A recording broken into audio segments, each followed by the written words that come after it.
भारत ने दरियाए सतलज के बाद रावी में भी पानी छोड़ दिया। आज शाहदरा से 70,000 क्यूसेक पानी गुजरेगा। मुताल्लिका इदारों को सैलाबी सूरत हाल से निमटने के लिए अलर्ट जारी कर दिया गया।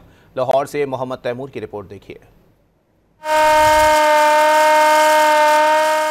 हालिया बारिशों और भारत की जानिब से पानी छोड़े जाने के बाद दरियाए रावी में सैलाबी सूरत हाल का सामना है। PDMA के मुताबिक जसड़ के मकाम पर पानी का बहाव 90,000 क्यूसिक है, जबकि शादरा से 60 से 70,000 क्यूसिक का रेला 24 घंटों में गुजरेगा। पानी की जो सतह ये तो बुलंद होती जा रही है, पानी बढ़ता जा रहा है। यहाँ पे अभी जो है 52,000 क्यूसेक पानी यहाँ से गुजर रहा है। PDMA ने मुमकिन खतरे के पेश नज़र दरियाए रावी से मुल्का अजला की इंतजामिया को हंगामी इकदामात करने की हिदायत कर दी हैं, जबकि महकमा सेहत, रेस्क्यू और शहरी दिफा समेत मुतलका इदारों ने तमाम हिफाजती इकदामात मुकम्मल करने का दावा किया है। हर कैंप के अंदर 25 के करीब जो रेस्क्यूज बैठे हुए हैं वो फर्दन और इसके साथ जो है वो बोट्स भी जो है ना मुसलसल पेट्रोलिंग कर रही हैं, ताकि अगर कोई बंदा रावी के अंदर आने की कोशिश करता है या कोई विजिट के लिए आता है तो उनको वार्न किया जाए, उनको इससे दूर रखा जाए। सैलाबी सूरत हाल को मद्देनजर रखते हुए दरियाए रावी के इतराफ से आबादियों को खाली और मवेशियों को मुंतकिल कर दिया गया है। कैमरामैन आरिफ अहमद के साथ मोहम्मद तैमूर, डॉन न्यूज़, लाहौर।